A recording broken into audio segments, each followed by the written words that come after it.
Ya Bapa yang baik di dalam sorga, pada petang hari yang berbahagia ini, kembali Tuhan, hamba datang menghadap hadirat-Mu bersama dengan para kekasih dimanapun saja mereka berada, di dalam sikon seperti apapun juga mereka sedang alami. Hamba mohon supaya belas kasih Allah Bapa dinyatakan bagi setiap saudara yang mendengarkan dan menerima firman ini. Dan mereka akan menerima sesuatu mujizat di dalam hidup mereka ketika mereka sedang menerima, sedang mendengar, dan setelahnya. Dan hamba percaya semua keadaan yang negatif di sekitar kami, keadaan yang berat ini tidak menjadi masalah lagi. Karena firman yang ditaburkan sebentar akan menjadi suatu kuasa di mana Engkau sanggup menangani segala macam hal negatif kami. Oleh sebab itu, hai iblis, pekerjaan kuasa kegelapan di rumah-rumah tangga, di usaha-usaha yang sedang down saat ini, di masa depan yang sedang suram saat ini, pada orang-orang yang sedang tergeletak sakit di rumah mereka, ataupun di puskesmas yang di dalam rumah-rumah sakit, segala pekerjaan iblis dipatahkan dan dihancurkan dalam nama Yesus dan darah anak domba Allah, yaitu darah Yesus Kristus, menyembuhkan dan menjamah kami semua dan mereka semua, dan mereka akan dipulihkan semuanya. Terima kasih Bapa, berfirmanlah kepada kami, karena kami menyimpan dalam hati kami supaya kami tidak berdosa, hanya di dalam nama Tuhan Yesus Kristus, Juru Selamat dan Penebus kami. Dan kita semua mengaminkan. Amin. Tuhan memberkati, silahkan duduk kembali. Saudara, berbagai macam prediksi dan juga modeling untuk membuat satu perkiraan, satu estimasi. Kapankah wabah COVID-19 ini reda dan selesai di negara kita? Saudara, beberapa modeling dari para pakarnya masing-masing telah dimodelkan, saudara, dan estimasinya itu tidak ada yang sama. Semuanya berbeda. Ada satu yang sama, yaitu kesimpulannya masih lama, saudara. Itu sebab Anda dan saya harus tahu, apakah saya dan saudara mau terus tertekan batin kita, pikiran kita, dan keberadaan kita. Baik itu secara kesehatan tubuh kita yang terkungkung terus di dalam rumah, maupun itu secara keadaan sirkulasi dan juga konstelasi daripada hormonal kita. Saudara, saya yakin saya dan saudara tidak akan lama bisa bertahan ketika kita mengarantina diri kita. Tetapi ada satu berita baik, bahwa bagi Tuhan tidak ada yang mustahil. Katakan, bagi Tuhan Yesus tidak ada yang mustahil. Saya percaya dalam waktu tidak lama COVID-19 akan reda dan punah dalam nama Yesus. Yang percaya, beri tepuk tangan bagi dia. Para kekasih, mengapa saya mengatakan demikian? Bila kita bersehati, bila kita berseru kepadanya, sesuai dengan tema pada sore hari ini, cobaan apa? Cobaan apa yang Yesus tidak mampu menanganinya? Saya yakin saudara tahu jawabannya sebelum saya khotbah. Bagus sekali, 100 untuk Anda. Yesus mampu dan tidak ada yang dia tidak bisa menangani. Katakan, luar biasa. Beri tepuk tangan bagi dia. Nah, para kekasih, itu sebab saya ingin mengajak semua saudara memperhatikan. Mungkin masalah penyakit kesehatan kita yang sekarang ini sedang marak, saudara, bagi dia mampu ditangani. Bila Anda dan saya merasa agak sumer sedikit, demam sedikit, panas dan batuk-batuk dan kemudian pusing, saudara, engkau sudah harus menengking dalam nama Yesus. Saudara harus yakin bahwa saudara diproteksi oleh darah Yesus. Ya, jangan sampai berlama-lama. Saudara, itu sebab penyakit bagi Tuhan tidak ada yang mustahil. Penyakit apapun juga yang sedang menghantui masyarakat secara universal di seluruh dunia saat ini, bagi Yesus tidak ada yang tidak bisa ditangani. Saudara, dan ini ada satu pergeseran paradigma di dalam masyarakat dunia. Semula, saudara, nomor satu yang menjadi masalah gede bagi manusia adalah kekurangan. Ya, defisiensi, kekurangan. Saya membagi kekurangan dalam dua kelompok besar. Satu, kekurangan bahagia, dan dua, kekurangan materi atau finansial. Saudara, ini nomor satu kekurangan ini dulu pada topnya. Top list daripada kebutuhan manusia di dunia. Tetapi sekarang digeser dengan kesehatan. Faktor kesehatan. Ini sekarang menggeser menjadi nomor satu. Orang, dia tidak lagi mencari kebahagiaan. Tidak lagi mencari duit dan materi. Dan cita-citanya dia. Orang mencari kesehatan sekarang. Betul apa tidak? Ya, sekarang mereka sadar, kita semua sadar, yang semula kurang sadar, bahwa kesehatan nomor satu, bukan nomor dua. Pada skala prioritas PBB, itu nomor dua. Tetapi sekarang sudah bergeser menjadi nomor satu. Jadi bagi Tuhan, baik penyakit maupun juga defisiensi, kekurangan, baik itu kekurangan secara batiniah, bahagiaan dan lain sebagainya, maupun kekurangan secara fisikal, secara lahiriah, yaitu materi dan keuangan dan pendidikan, itu sudah tergeser nomor dua. Bagi Tuhan, baik kekurangan, baik penyakit, dia bisa mengatasinya. Jadi kalau dua masalah digabung karena adanya virus COVID-19 yang merajalela, lalu kekurangan terjadi, dua-dua kan? Menurut saudara, Tuhan bisa menangani apa tidak? Tolong dijawab di rumah saudara. Bisa apa tidak? Bisa. Yang mengatakan bisa, beri kemuliaan bagi Tuhan. Iya, dia bisa. Makanya saya perlu menjelaskan. Bagi Tuhan tidak ada yang mustahil. Ini bukan omong kosong. Ya. Hal yang ketiga, tersakiti. Saudara, ini adalah satu bidang tersendiri. Satu aspek tersendiri dari hidup manusia. Tersakiti baik secara fisik maupun secara psikis. Secara lahiriah maupun secara kejiwaan. Saudara, bagi Tuhan, bila ada di antara kita sekarang ini sedang mendengar firman, kita merasa aku tersakiti. I'm being hurt for something bad in my life, in my history. Right now, God will touch your heart. Allah akan menjamah hatimu. Dan bagi dia tidak ada mustahil. Ya, hal yang keempat, saudara, adalah satu jawaban. Jawaban itu akan saya bacakan di dalam 1 Yohanes pasal yang ketiga, ayat yang ke-8, bagian C. 1 Yohanes pasal yang ketiga, ayat yang ke-8, bagian C. Para kekasih, marilah saya akan bacakan dan Anda tolong ikut membaca. Yaitu pada kalimat untuk inilah. Kita mulai dari untuk inilah. Siap? 1, 2. Untuk inilah anak Allah menyatakan dirinya. Yaitu supaya ia. Yaitu sang anak Allah. Ya, membinasakan. Katakan, membinasakan perbuatan-perbuatan iblis itu. Amin. Saudara yang kekasih, hebat sekali ya. Saudara yang kekasih, inilah yang saya dan saudara harus pegang.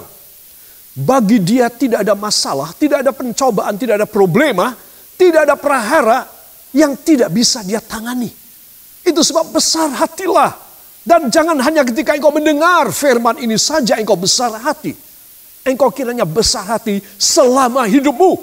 Bagi Tuhan tidak ada yang mustahil. Apapun saja yang saudara alami sebagai satu penderitaan, sebagai satu problema, tidak mustahil. Setiap hari saya menerima begitu banyak puluhan permintaan doa. Ada yang aneh-aneh persoalannya. Saya tahu iblis itu sangat jenius. Dan Anda juga harus tahu. Tetapi seberapa hebat dia punya kekuatan.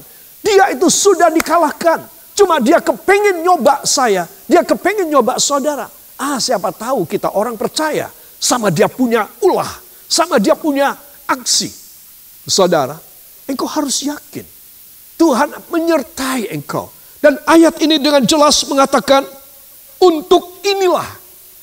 Terus ada maksud dari Tuhan. Tuhan mempunyai mission untuk datang ke dalam dunia, saudara, untuk inilah. Saudara, untuk inilah. Apa? Yaitu supaya ia menyatakan dirinya, supaya ia membinasakan perbuatan-perbuatan iblis. Nah, celaka kau setan. Engkau sudah dikutuki oleh Tuhan, engkau sudah ditaklukkan oleh Tuhan. Saya ingin supaya saudara bangkit dari semua kelemahan, semua kebimbangan dan keraguan, semua kekecewaan engkau. Engkau harus bangkit dan berkata, terima kasih Tuhan. Untuk inilah, sekaranglah saatnya saya menerima janjimu untuk inilah.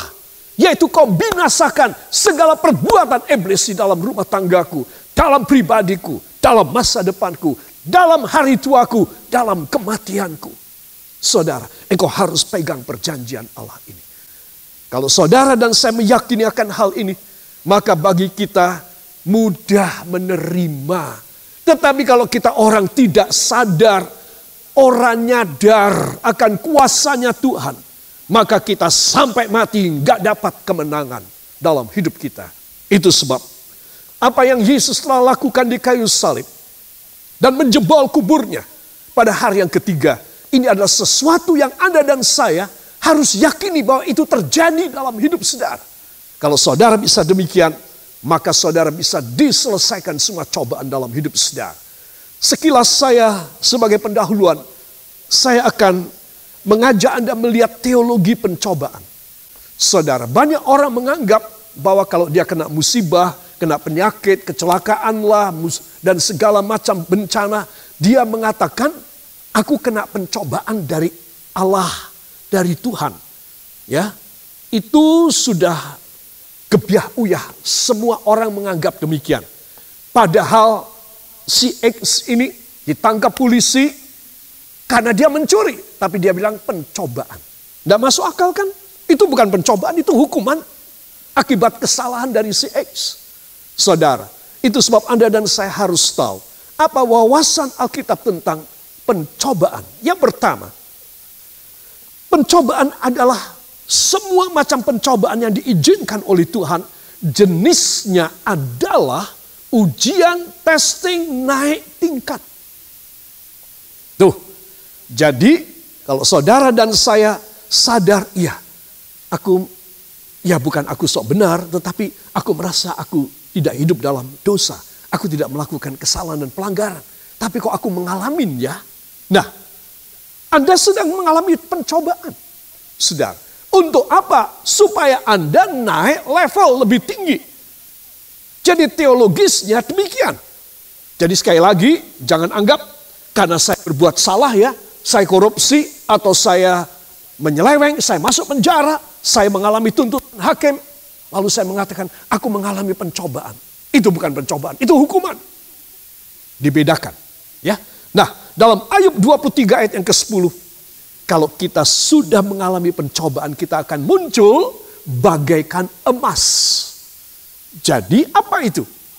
Ya, jadi Tuhan ingin membuat kita mulia, mahal, bagaikan emas. Sepertinya ini kita sedang digodok pada satu periuk penggodokan. Supaya semua angus, semua jelaga, semua mineral yang bukan emas, semua keramik dan tanah liat, semua pada ngambang ke atas. Karena berat jenis emas itu lebih besar daripada itu semua. Dan tukang yang memurnikan emas, menyucikan emas akan membuang semua kotoran. Kalau aku selesai diuji, dalam Ayub 23:10 mengatakan, aku akan timbul bagaikan emas. Nah ini.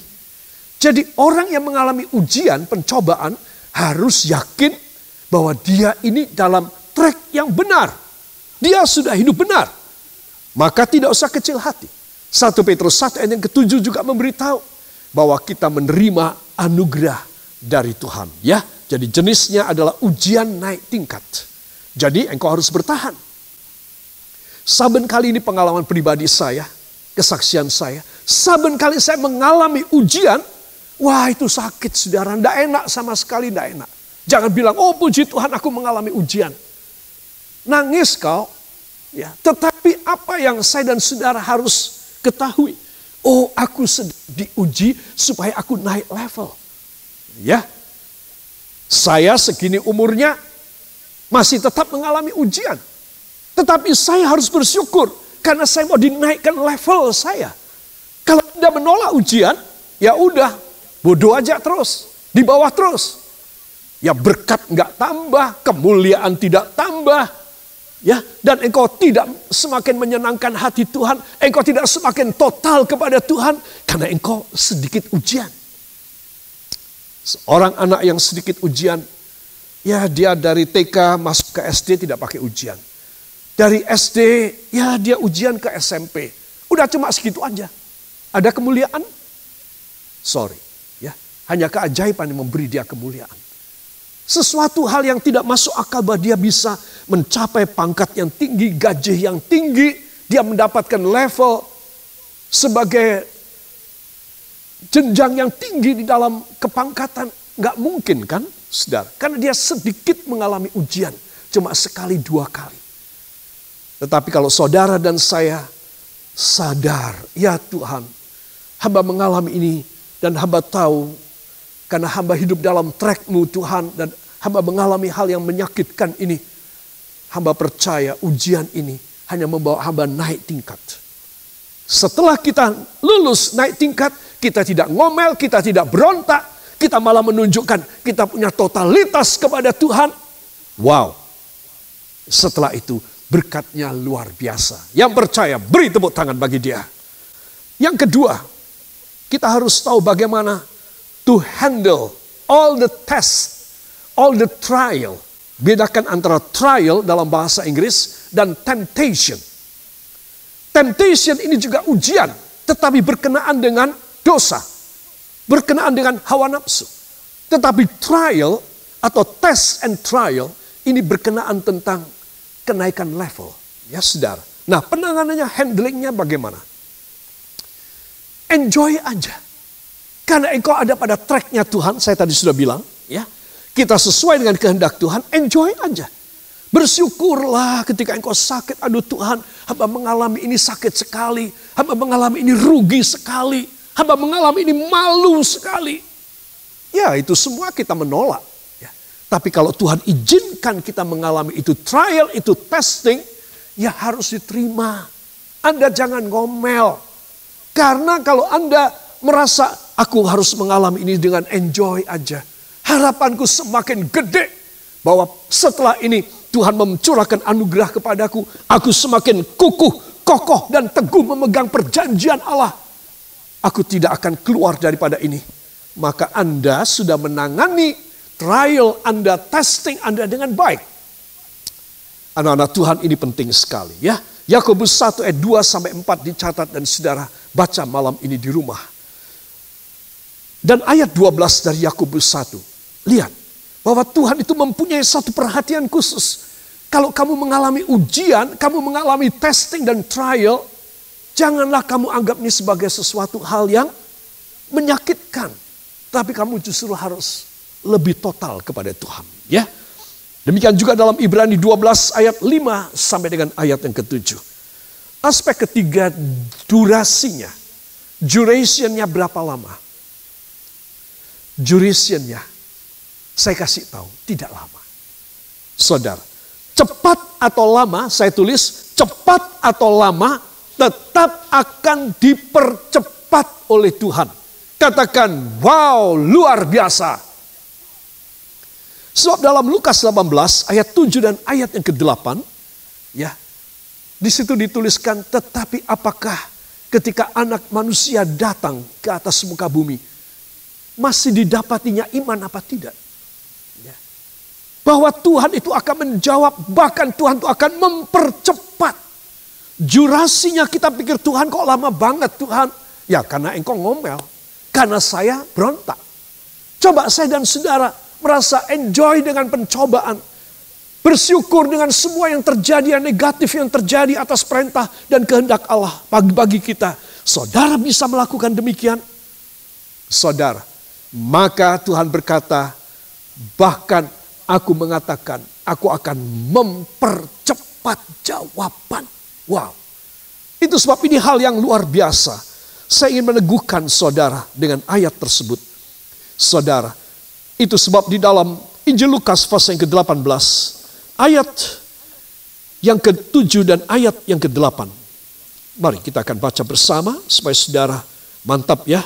Jangan suka ngomel aja. Ada tidak enak sedikit ngomel. Ada kurang sedikit ngomel. Ya sekarang dikurung di rumah terus-menerus ngomel. Saudara, tidak boleh. Mari kita akan baca.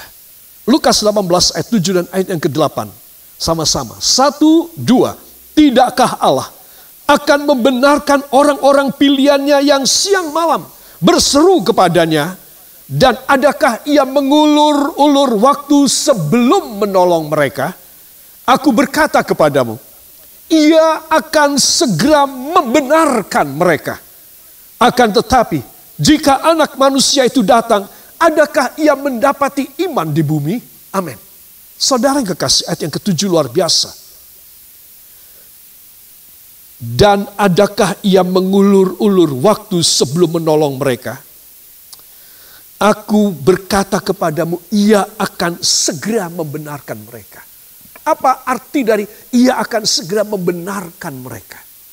Saudara, jadi jangan sampai mereka itu sampai salah, sampai berontak, makanya tak percepat. Walaupun mereka itu dalam keadaan yang minus, dalam keadaan sakit, tetapi aku tidak akan biarkan lama.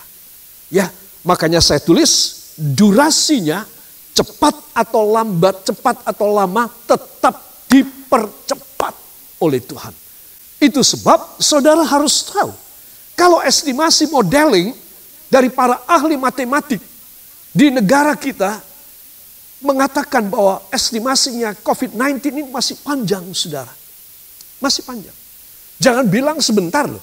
Masih panjang. Mungkin kita harus mengurung diri kita 2-3 bulan. Saudara.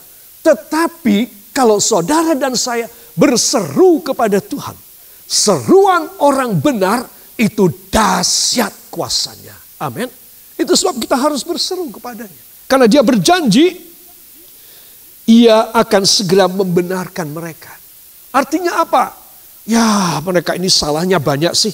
Makanya tak izinkan COVID ini di daerah sini 6 bulan. Ini umpama, misal.